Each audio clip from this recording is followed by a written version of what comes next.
ଆଜିର କାଳାଂଶକୁ ସ୍ୱାଗତ। ଆଜି ଆମେ ତୃତୀୟ ଶ୍ରେଣୀ ବିଚିତ୍ର ଆମ ପୃଥିବୀ ବହିର ପାଠ 5 ଉଦ୍ଭିଦ ଓ ପ୍ରାଣୀଙ୍କ ଏକତ୍ର ବସବାସ ପାଠଟିକୁ ଆମେ ପଢ଼ିବା। ତେଣୁ ପିଲାମାନେ ଧ୍ୟାନ ସହକାରେ ମନ ଦେଇ ଶୁଣି ବୁଝିବା ପାଇଁ ଚେଷ୍ଟା କର।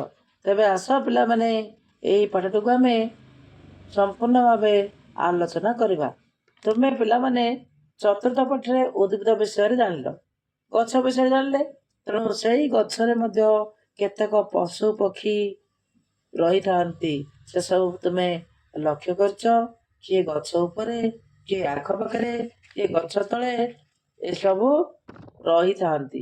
ସେସବୁ ପକ୍ଷୀ ବିଷୟରେ ବା ପଶୁ ବିଷୟରେ, ପ୍ରାଣୀ ବିଷୟରେ ଆମେ ଏହି ପାଠରେ ଜାଣିବା।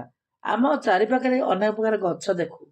ତୁମେ ଲକ୍ଷ୍ୟ କଲେ ଜାଣିପାରିବ ଯେ ଯେଉଁଠାରେ ଗଛ ଥାଏ ସେଠାରେ ଅନେକ ପ୍ରାଣୀଙ୍କର ବସବାସ ଦେଖିଥିବ। କିଛି ଜୀବ ଗଛ ଉପରେ, କିଛି ଗଛ ଡାଳରେ, କିଛି ଗଛ ମୂଳେ ରହିଥାନ୍ତି। ସେଇଭଳି ପକ୍ଷୀ କୋଇଲିଟିଏ ଗଛ ଡାଳରେ ବସି ଗୀତ ଗାଏ, କାଠହଣା ଚଢ଼େଇ ଗଛ ଗଣ୍ଡିରେ ଥଣ୍ଟ ମାରେ, ଭଦଭଦଳିଆ ଗଛ ଡାଳରେ ବସିଥାଏ। କୀଟ ପତଙ୍ଗ ପିମ୍ପୁଡ଼ି ମାନେ ଗଛର ଗଣ୍ଡିରେ ଧାଡ଼ି ବାନ୍ଧି ଯାଆନ୍ତି। ସେହିଭଳି ପ୍ରଜାପତି ବିଭିନ୍ନ ରଙ୍ଗୀନ ପୋକ ପତ୍ର ଉପରେ ବିଶ୍ରାମ ନିଅନ୍ତି। ଅନ୍ୟାନ୍ୟ ଜୀବ ଗୁଣ୍ଡୁଚି ମୂଷା ଗଛର ଡାଳରେ ଖେଳେ, ବିଶ୍ରାମ ନେବା ପାଇଁ ଗଛର କୋଡ଼ ବ୍ୟବହାର କରେ। ବେଙ୍ଗ ମଧ୍ୟ ବେଳେବେଳେ ପତ୍ର ଉପରେ ବିଶ୍ରାମ ନେଇଥାଏ। ଦେଖ ଏହି ଛବିରେ ପକ୍ଷୀ ମାନେ କିପରି ଗଛ ଡାଳରେ ବସିଥାନ୍ତି ଏବଂ ଥୁଣ୍ଟା ଗଛରେ ବାଘଟି କିପରି ବିଶ୍ରାମ ନେଇଛି। ସେହିଭଳି ଅନ୍ୟ ପଶୁ ପକ୍ଷୀ ମାନେ, ହରିଣ ମାନେ ନଦୀ କୂଳରେ କିପରି, ଝରଣା କୂଳରେ କିପରି ବିଶ୍ରାମ ନେଇଥିବାର ତୁମେ ଏହି ଛବିରେ ଦେଖିଛ। ସେହିଭଳି ଏଠାରେ ଉଦ୍ଭିଦ ସହିତ ଏକାଠି ରହୁଥିବା ଜୀବଜନ୍ତୁମାନଙ୍କର କିଛି କିଛି ଚିତ୍ର ଦିଆଯାଇଛି। ଏହି ଜୀବଜନ୍ତୁଙ୍କର ଚିତ୍ର ମଧ୍ୟରୁ କେଉଁମାନଙ୍କୁ ତୁମେ ଚିହ୍ନି ପାରୁଛ, ସେମାନଙ୍କ ମଧ୍ୟରୁ କେଉଁମାନଙ୍କୁ ତୁମେ ପୂର୍ବରୁ ଦେଖିଛ, ଏଗୁଡ଼ିକ ମଧ୍ୟରୁ କେଉଁମାନେ ମାଟି ତଳେ ବାସ କରନ୍ତି ସେସବୁ ଦେଖିବ। ଦେଖ ଏହି ଛବିରେ ଗୋଟିଏ ହାତୀ, ଡାଳ ପତ୍ର ଖାଉଥିବା ହାତୀ। ସେହିଭଳି ପତ୍ର ଉପରେ ବିଶ୍ରାମ ନେଉଥିବା ଗୋଟିଏ କୀଟ ହେଉଛି ପ୍ରଜାପତି। ସେହିଭଳି ପତ୍ର ଖାଉଥିବା ଗୋଟିଏ ସମ୍ବାଳୁଆ। ଦେଖ ପତ୍ର ଖାଉଥିବା ଗୋଟିଏ ସମ୍ବାଳୁଆ, ପତ୍ର ଓ ମାଟି ଉପରେ ରହିଥିବା ଜିଆ, ଗଛ ଡାଳରେ କୋଇଲି ଗୀତ ଗାଉଛି, ଗଛ ଉପରେ କାଠହଣା ଚଢ଼େଇ ତା ଥଣ୍ଟ ସାହାଯ୍ୟରେ ସେହି କାଠକୁ କଣା କରୁଛି, ଗଛ ଡାଳରେ ପିମ୍ପୁଡ଼ି ମାନେ ଚଲାବୁଲା କରନ୍ତି, ପତ୍ରରେ ଏକ ରଙ୍ଗୀନ ଦୁର୍ଗନ୍ଧ ପୋକ ଥିବାର ମଧ୍ୟ ତୁମେ ଲକ୍ଷ୍ୟ କରିଛ। ସେହିଭଳି ପତ୍ର ଉପରେ ବିଶ୍ରାମ ନେଉଥିବା ଏକ ବେଙ୍ଗ, ପତ୍ର ଉପରେ ଏକ ପ୍ରଜାପତି ବିଶ୍ରାମ ନେଉଛି। ବିଶ୍ରାମ ନେବା ପାଇଁ ଗଛର କୋରଡ଼ ବ୍ୟବହାର କରୁଥିବା ଗୋଟେ ଗୁଣ୍ଡୁଚି ମୂଷା। ପିଲାମାନେ ଗୁଣ୍ଡୁଚି ମୂଷା ଦେଖିଥିବ, ସେଇ ଗୁଣ୍ଡୁଚି ମୂଷା ବା ନେପୁର ମୂଷା କହନ୍ତି। ସେଇ ଗୁଣ୍ଡୁଚି ମୂଷା କ'ଣ କରନ୍ତି, ଗଛ କୋରଡ଼ ଭିତରେ, ଗଛର ଖୋଲ ଭିତରେ ରହନ୍ତି ଏବଂ ଗଛ କୋରଡ଼ରେ ରହି ସେହି ଗଛରେ ଚଲାବୁଲା କରିଥାନ୍ତି, ଦୌଡ଼ା ଦୌଡ଼ି କରନ୍ତି। ସେଭଳି ବସା ବାନ୍ଧିବା ପାଇଁ ବୃକ୍ଷ କୋରଡ଼ରେ ଏକ ଭଦଭଦଳିଆ ପକ୍ଷୀ, ଯାହାକି ଆଞ୍ଚଳିକ ଭାଷାରେ ନୀଳକଣ୍ଠ ପକ୍ଷୀ ମଧ୍ୟ କୁହାଯାଏ। ସେହି ଭଦଭଦଳିଆ ପକ୍ଷୀ ଦେଖିବାକୁ ଭାରି ସୁନ୍ଦର। ସେହି ଗଛ କୋରଡ଼ରେ, ସେ ବୃକ୍ଷ କୋରଡ଼ରେ ରହିଥାଏ।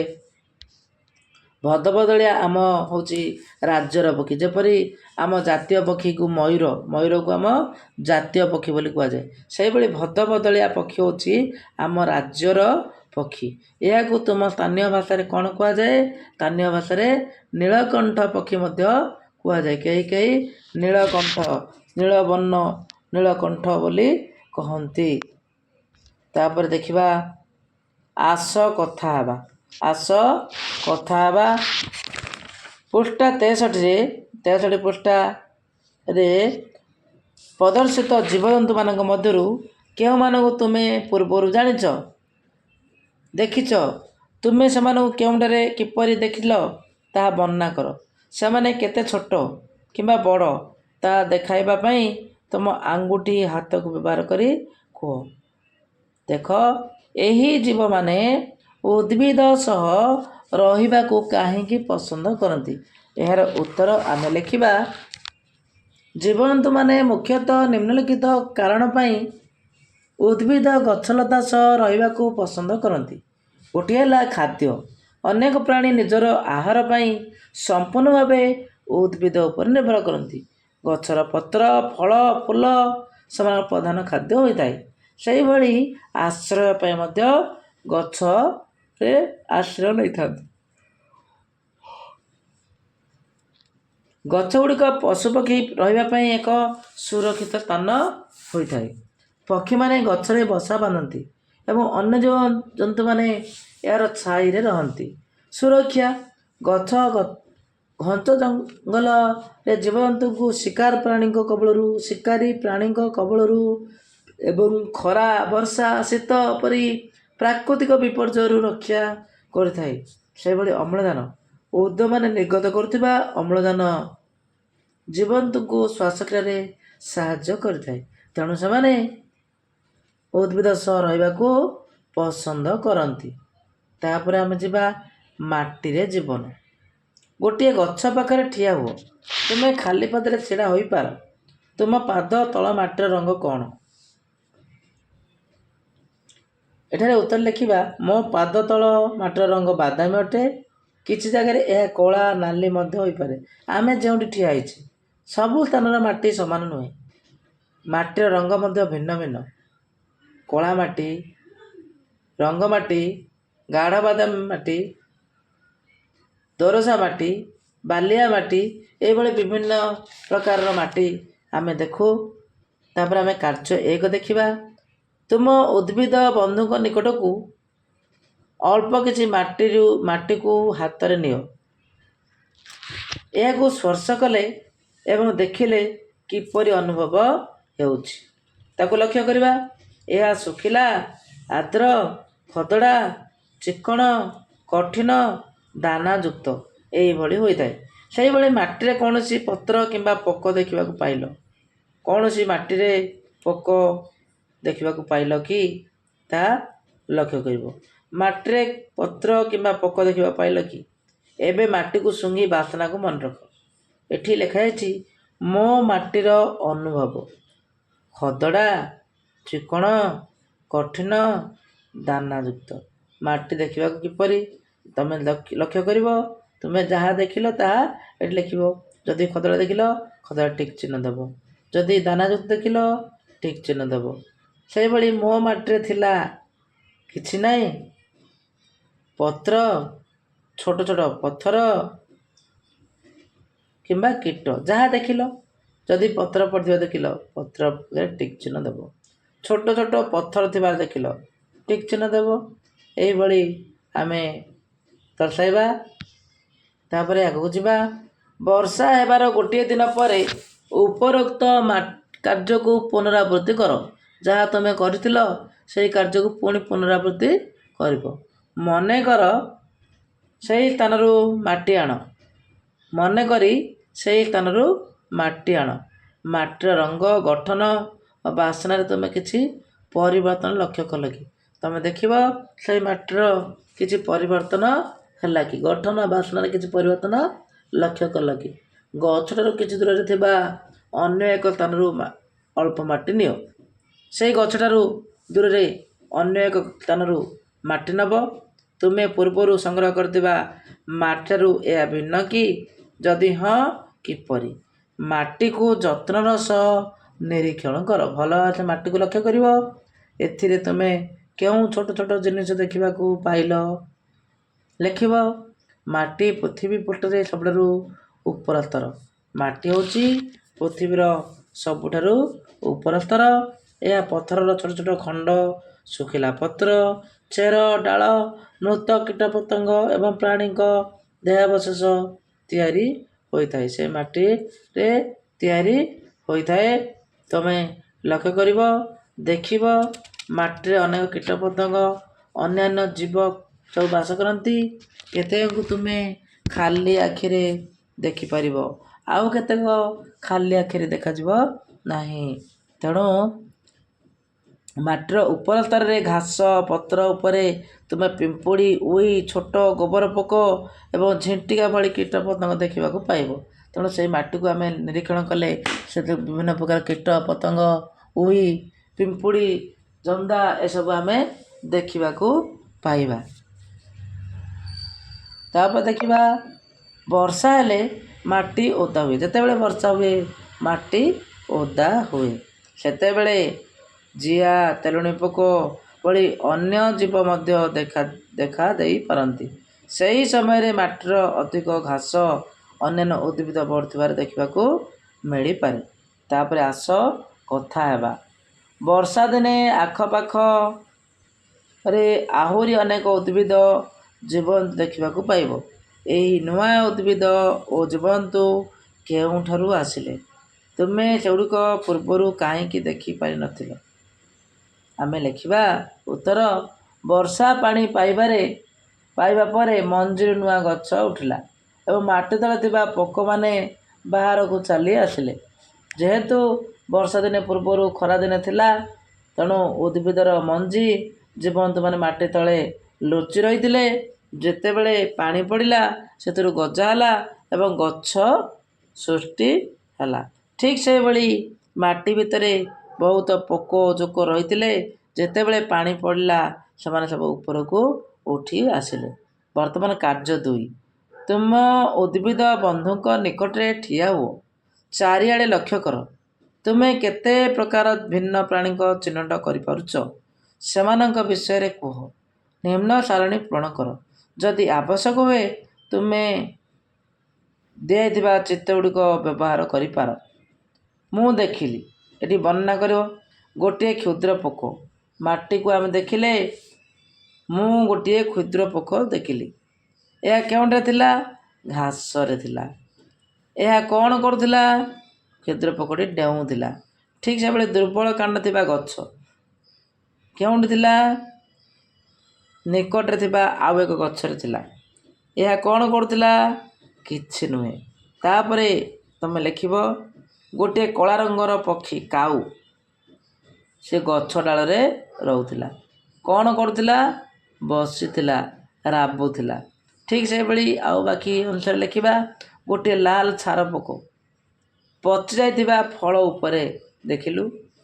କ'ଣ କରୁଥିଲା? ଖାଦ୍ୟ ସଂଗ୍ରହ କରୁଥିଲା।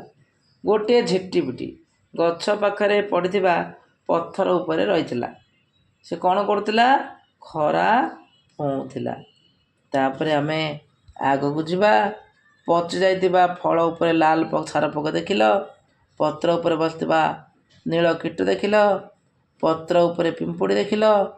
ନାଗେଶ୍ୱର ଫୁଲ ଉପରେ ପ୍ରଜାପତି, ପଥର ଉପରେ ଝିଟିପିଟି ଏସବୁ ଆମେ ଲେଖିବା। ତାପରେ ଦେଖିବା ତୁମେ ଜାଣ କି? ତୁମେ ଜାଣ କି ପଶୁ ପକ୍ଷୀ କୀଟପତଙ୍ଗମାନେ ଖାଦ୍ୟ ଆଶ୍ରୟ ବିଶ୍ରାମ ପାଇଁ ଗଛର ବିଭିନ୍ନ ଅଂଶକୁ ବ୍ୟବହାର କରନ୍ତି। ଆମେ ଜାଣିଛେ ଜୀବଜନ୍ତୁମାନେ ଖାଦ୍ୟ ଆଶ୍ରୟ ପାଇଁ ଗଛ ଉପରେ ନିର୍ଭର କରନ୍ତି।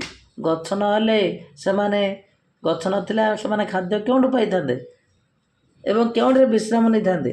ତେଣୁ ବିଶ୍ରାମ ନେବା ପାଇଁ ସେମାନେ ଗଛକୁ ନିର୍ଭର କରନ୍ତି। ଓଟମାନେ ଗଛର ପତ୍ର ଖାଆନ୍ତି। ସମ୍ବାଳୁଆମାନେ ପେଚା ଭଳି ପକ୍ଷୀମାନେ ଗଛରେ ଥିବା କୋରଡ଼ରେ ନିଜ ଛୁଆମାନଙ୍କ ଲାଳନ ପାଳନ କରିଥାନ୍ତି। ସେହିଭଳି ଗୁଣ୍ଡୁଚି ଓ କାଉମାନେ ଗଛର ଡାଳ ବ୍ୟବହାର କରି ନିଜ ବସା ତିଆରି କରିଥାନ୍ତି। ଦେଖ ପିଲାମାନେ, ଯେଉଁଠି ଗଛ ଡାଳ ଥିବ ସେଠି କାଉ ସୁନ୍ଦର ଭାବେ ତା'ର ବସା ତିଆରି କରିଥାଏ। କାଠି କୁଟା ନେଇ ସେଇଠାରେ ସେ ସଜାଇଥାଏ ଏବଂ ସେଇ ବସାରେ ସେ ଛୁଆମାନଙ୍କୁ ଲାଳନ ପାଳନ କରିଥାଏ। ସେହିଭଳି ଫୁଲ, ଛୁଇଁ, ପକ୍ଷୀ, ପ୍ରଜାପତି ବିଭିନ୍ନ ଫୁଲରୁ ରସ ଆଉ ମଧୁ ସଂଗ୍ରହ କରିଥାନ୍ତି। ଗଛରେ ବାଇ ଚଢ଼େଇ ବସା ତିଆରି କରିଥାଏ। ବାଇ ଚଢ଼େଇ ବସା କେତେ ସୁନ୍ଦର ହୋଇଥାଏ, ଦେଖିବାକୁ କେତେ ସୁନ୍ଦର। ବାଇ ଚଢ଼େଇ କ'ଣ କରୁଛି? ତା'ର ଗଛ କୋରଡ଼ରେ ସୁନ୍ଦର ଭାବରେ ଗୋଟେ ବସା ତିଆରି କରିଥାଏ, ଝୁଲି ରହିଥାଏ ଏବଂ ସେଇ ବସାରେ ସେ ତାର ଛୁଆକୁ ପ୍ରତିପୋଷଣ କରିଥାଏ, ପାଳିଥାଏ। ତାପରେ ଦେଖ ବାଦୁଡ଼ି, ଚିତାବାଘ ଗଛର ଡାଳକୁ ବିଶ୍ରାମ ଏବଂ ଆଶ୍ରୟ ପାଇଁ ବ୍ୟବହାର କରନ୍ତି। ଥୁଣ୍ଟା ଗଛ ଡାଳରେ ବାଘ ବିଶ୍ରାମ ନେଇଥାଏ, ସେମିତି ଗଛ ଡାଳରେ ବାଦୁଡ଼ି ଝୁଲି ରହିଥାଏ। ସମ୍ବାଳୁଆ ଗଛର ପତ୍ର ଖାଇ ବଞ୍ଚିଥାଏ। ତୁମେ ଏମାନଙ୍କ ମଧ୍ୟରୁ କେଉଁ ଜୀବଜନ୍ତୁ ଦେଖିଛ? ସେମାନଙ୍କୁ ଖୁବ୍ ପାଖରୁ ପୁଣି ଥରେ ନିରୀକ୍ଷଣ କର। ଯାହାକୁ ଦେଖିଛ ଏବଂ ତାକୁ ପୁଣି ନିରୀକ୍ଷଣ କର। ତାପରେ କାର୍ଯ୍ୟ 3, ପକ୍ଷୀମାନଙ୍କର ରାବ। ଆଖି ବନ୍ଦ କରି ପକ୍ଷୀମାନଙ୍କର ରାବ ଶୁଣିବାକୁ ଚେଷ୍ଟା କର। ତୁମେ କୌଣସି ପକ୍ଷୀର ରାବ ଶୁଣିଛ କି? କେଉଁ ପକ୍ଷୀ ଏଭଳି ଶବ୍ଦ କରୁଛନ୍ତି ତାହା ଅନୁମାନ କରିଛ କି? ଚିତ୍ରରେ ଦର୍ଶାଯାଇଥିବା ଭଳି ନିଜ କାନକୁ ହାତରେ ଅଧା ବନ୍ଦ କର ଏବଂ ପକ୍ଷୀ ରାବର ଦିଗ ଆଡ଼କୁ ମୁହଁ କରି ବସ। ତୁମେ ଶବ୍ଦକୁ ଅଧିକ ସ୍ପଷ୍ଟ ଭାବରେ ଶୁଣିପାରୁଛ କି ତାହା ଲକ୍ଷ୍ୟ କରିବ। ପକ୍ଷୀମାନଙ୍କର ରାବ ଏହା ଏକ ଅଭ୍ୟାସ କାର୍ଯ୍ୟ। ତୁମେ ଆଖି ବନ୍ଦ କରି ବସିଲେ କାଉ, ଘରଚଟିଆ କିମ୍ବା କୋଇଲିର ଶବ୍ଦ ଶୁଣିପାରିବ। ଆମେ ଜାଣିଛେ କାଉର ରାବ କିପରି କା କା କରିଥାଏ, କୋଇଲି କିପରି କୁହୁ କୁହୁ ରାବ କରିଥାଏ, ଘରଚଟିଆ କିପରି କିଚିରି ମିଚିରି ଶବ୍ଦ କରିଥାଏ। ତେଣୁ ଆମେ ଲକ୍ଷ୍ୟ କଲେ ଜାଣିପାରିବା କେଉଁ ପକ୍ଷୀର ରାବ, ତାହା ଆମେ କହିଦେଇପାରିବା। ତୁମେମାନେ ମଧ୍ୟ ପିଲାମାନେ ଚେଷ୍ଟା କରିବ ଯେ ପକ୍ଷୀମାନଙ୍କର ରାବ କିପରି ଲକ୍ଷ୍ୟ କରିବ ଏବଂ ତାହାକୁ ଭଲ ଭାବେ ନିରୀକ୍ଷଣ କରି ସାଙ୍ଗସାଥିମାନଙ୍କ ସହିତ ଆଲୋଚନା କରିବ। ବିଭିନ୍ନ ପକ୍ଷୀ ଭିନ୍ନ ଭିନ୍ନ ରାବ। ତୁମେ ଶୁଣିଥିବା ପକ୍ଷୀମାନଙ୍କର ରାବକୁ ମନେ ପକାଅ। ଆମେ ସବୁ ଶୁଣିଛେ ପକ୍ଷୀମାନଙ୍କର ରାବ, ତେଣୁ ସେହି ପକ୍ଷୀମାନଙ୍କର ରାବ ବିଷୟରେ ଆମେ ମନେ ପକାଇବା। କାଉ କିପରି ରାବ କରିଥାଏ, କୋଇଲି କିପରି ରାବ କରିଥାଏ, ବଗ କିପରି ରାବ କରିଥାଏ, ସେହିଭଳି ସେମାନଙ୍କର ରାବକୁ ଆମେ ଦେଖିବା ଏବଂ ବିଭିନ୍ନ ପକ୍ଷୀ ରାବ କରନ୍ତି ତାକୁ ନକଲ କରିବାକୁ ଚେଷ୍ଟା କରିବା। କିପରି ରାବୁଛନ୍ତି ଆମେ ସେହିଭଳି ରାବିବା ପାଇଁ ଚେଷ୍ଟା କରିବା। ବର୍ତ୍ତମାନ ତୁମେ ଶୁଣିଥିବା ପକ୍ଷୀର ରାବକୁ ନିମ୍ନଲିଖିତ ସାରଣୀରେ ଲେଖିବ। ପାରା ଗୁଟ୍ରୁ ଗୁଁ। ପାରା କିପରି କରିଥାଏ? ଶବ୍ଦ କରେ। ପାରା ଗୁଟ୍ରୁ ଗୁଁ କରେ। କାଉ କା କା କରେ। କାଉ କିପରି ଶବ୍ଦ କରେ? କାଉ କା କା ଶବ୍ଦ କରେ। କା କା ଶବ୍ଦ କରେ। କା କା। ସେହିଭଳି କୋଇଲି, କୋଇଲିର ଶବ୍ଦ କିପରି? କୋଇଲିର ଶବ୍ଦ କୁହୁ କୁହୁ ମଧୁର ସ୍ୱର, କୁହୁ କୁହୁ କୁହୁ କରେ। କୋଇଲି କୁହୁ କୁହୁ ଶବ୍ଦ କରିଥାଏ, ମଧୁର ସ୍ୱର।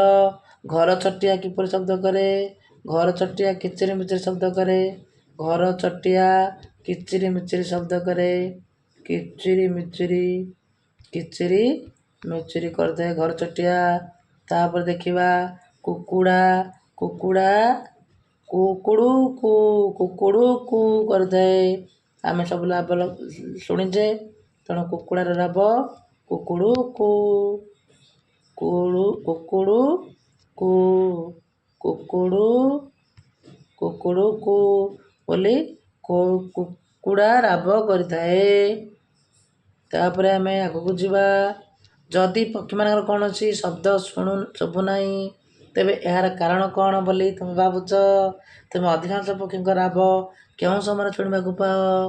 ବଡ଼ି ଭୋରରୁ ଆମେ କୁକୁଡ଼ାର ରାବ ଶୁଣୁଛେ, ଖରାବେଳେ ମଧ୍ୟ ଶୁଣୁଛେ, ସନ୍ଧ୍ୟାବେଳେ ମଧ୍ୟ ଆମେ ଶୁଣିଛେ। ତେଣୁ ସେହି ପକ୍ଷୀମାନଙ୍କର ରାବ ଆମେ ଲକ୍ଷ୍ୟ କରିବା। ବର୍ତ୍ତମାନ ପାଠ୍ୟପୁସ୍ତକସ୍ଥ ଅନୁଶ୍ରେଣୀଗତ ପ୍ରଶ୍ନୋତ୍ତରକୁ ଆମେ ଆଲୋଚନା କରିବା। ଆସ ପିଲାମାନେ ଦେଖିବା ଏହି ପ୍ରଶ୍ନୋତ୍ତର। ପୂର୍ବ କାର୍ଯ୍ୟରେ ତୁମେ ସଂଗ୍ରହ କରିଥିବା 2ଟି ମାଟି ନମୁନାର ରଙ୍ଗ ଗଠନ କିପରି ଥିଲା? କେଉଁ ମାସରେ ତୁମେ ତାହା ସଂଗ୍ରହ କରିଥିଲ? ସେଗୁଡ଼ିକ ଭିନ୍ନ ବାସ୍ନା ହୋଇଥିଲା କି? ଏବଂ ତୁମେ ସେ ବାସ୍ନାକୁ ବର୍ଣ୍ଣନା କରିପାରିବ କି? ଏଠି ଆମେ ଲେଖିବା ମାଟିର ରଙ୍ଗ ଏବଂ ଗଠନ। ପ୍ରଥମ ନମୁନା ଥିଲା, ଆମେ ଯାହା ମାଟି ଦେଖିଥିଲେ ବାଲିଆ ମାଟି। ତୁମେ ଯାହା ଲେଖିଛ ଲେଖିବ। ବାଲିଆ ମାଟି, ଏହାର ରଙ୍ଗ ଧୂସର ଥିଲା। ଏହାକୁ ଛୁଇଁଲେ ଖସଖସିଆ ଲାଗୁଥିଲା। ଦ୍ୱିତୀୟ ନମୁନା ଚିକିଟା ମାଟି ଥିଲା। ଏହାର ରଙ୍ଗ ନାଲି କଳା ଥିଲା ଏବଂ ଏହାକୁ ଛୁଇଁଲେ ନରମ କିମ୍ବା ଚିକ୍କଣ ଲାଗୁଥିଲା। ସେହିଭଳି ସଂଗ୍ରହ କରାଯାଇଥିବା ମାଛ, ମୁଁ ଏହି ମାଟି ନମୁନା ଗୁଡ଼ିକୁ ଜୁଲାଇ କିମ୍ବା ବର୍ଷା ଦିନ ଯେକୌଣସି ମାସରେ ସଂଗ୍ରହ କରିଥିଲି। ମାଟିର ବାସ୍ନା, ହଁ, ଦୁଇଟି ଯାକ ମାଟିରୁ ଭିନ୍ନ ଭିନ୍ନ ବାସ୍ନା ଆସୁଥିଲା। ବାସ୍ନାର ବର୍ଣ୍ଣନା, ଓଦା ମାଟିରୁ ଏକ ପ୍ରକାର ମନଲୋଭା ମୋଟା ବାସ୍ନା ସୁଗନ୍ଧ ଆସିଥାଏ, ଯାହାକୁ ଆମେ ମାଟିର ବାସ୍ନା ବୋଲି କହିଥାଉ। ବିଲରୁ ଆଣିଥିବା ମାଟିର ବାସ୍ନା, ଖେଳ ପଡ଼ିଆରୁ ଆଣିଥିବା ମାଟିର ବାସ୍ନାର ସାମାନ୍ୟ ଫରକ ଥାଏ। ଆମେ ଲକ୍ଷ୍ୟ କରୁଛେ ଯେତେବେଳେ ପାଗ ଶୁଖିଲା ଥାଏ ଏବଂ ହଠାତ୍ ବର୍ଷା ହୋଇଯାଏ, ମାଟିରେ ପାଣି ପଡ଼େ, ସେଇ ପାଣି ପଡ଼ିଲେ ମାଟିର ବାସ୍ନା ଅଲଗା ପ୍ରକାର ହୋଇଯାଇଥାଏ। ତେଣୁ ଆମେ ଏସବୁ ବାସ୍ନାକୁ ଆମେ ମଧ୍ୟ ଅନୁଭବ କରୁଛେ। ତେଣୁ ସେଇ ଅନୁଭବ କ'ଣ କରିଥିଲେ ଆମେ ତାହାକୁ ବର୍ଣ୍ଣନା କରିବା, ଲେଖିବା। ତେବେ ଖ ନମ୍ବର ପ୍ରଶ୍ନକୁ ଆମେ ଆଲୋଚନା କରିବା। ତୁମେ ଦେଖିଥିବା ଗଛରେ କେଉଁ ମାସରେ ତାଜା କଅଁଳିଆ ପତ୍ର ଦେଖା ଦେଇଥିଲା? ଲେଖିବା, ବର୍ଷା ଋତୁରେ କିମ୍ବା ବସନ୍ତ ଋତୁରେ ଗଛରେ ତାଜା କଅଁଳିଆ ପତ୍ର ଦେଖାଯାଏ। ତାପରେ ଗ ନମ୍ବର, ତୁମେ ଗଛ ଚାରିପାଖରେ କେଉଁ ପଶୁ ପକ୍ଷୀ ଏବଂ କୀଟପତଙ୍ଗ ଦେଖିଥିଲ? ଆମେ ଲେଖିବା, ମୁଁ ଗଛ ଚାରିପାଖରେ ଅନେକ ପ୍ରକାର ପଶୁ ପକ୍ଷୀ କୀଟପତଙ୍ଗ ଦେଖିଥିଲି। ସେମାନଙ୍କ ମଧ୍ୟରେ ମାଙ୍କଡ଼, ଗୁଣ୍ଡୁଚି ମୂଷା ଏବଂ ଓଟ ଭଳି ପଶୁ ଥିଲେ। ସେହିପରି କାଉ, ପେଚା ଏବଂ ବାଇଚଢ଼େଇ ଭଳି ପକ୍ଷୀ ଥିଲେ। ଏହାଛଡ଼ା ଗଛର ପତ୍ର ଓ ଡାଳରେ ପିମ୍ପୁଡ଼ି, ସମ୍ବାଳୁଆ, ପ୍ରଜାପତି ଭଳି କୀଟପତଙ୍ଗ ମଧ୍ୟ ଦେଖିଥିଲି। ତାପରେ ଘ ନମ୍ବର ପ୍ରଶ୍ନ, ପଶୁ ପକ୍ଷୀ କୀଟପତଙ୍ଗ କିପରି ଗଛ ଉପରେ ନିର୍ଭର କରନ୍ତି ସେ ବିଷୟରେ ମନେ ପକାଇ ଲେଖ। ସେହି ଜୀବମାନଙ୍କ ମଧ୍ୟରୁ କେଉଁଟି ତୁମକୁ ଭଲ ଲାଗିଲା?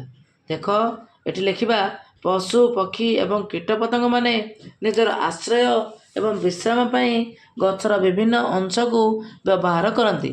ଏହା ସହିତ ସେମାନେ ଖାଦ୍ୟ ପାଇଁ ମଧ୍ୟ ଗଛ ଉପରେ ନିର୍ଭର କରିଥାନ୍ତି।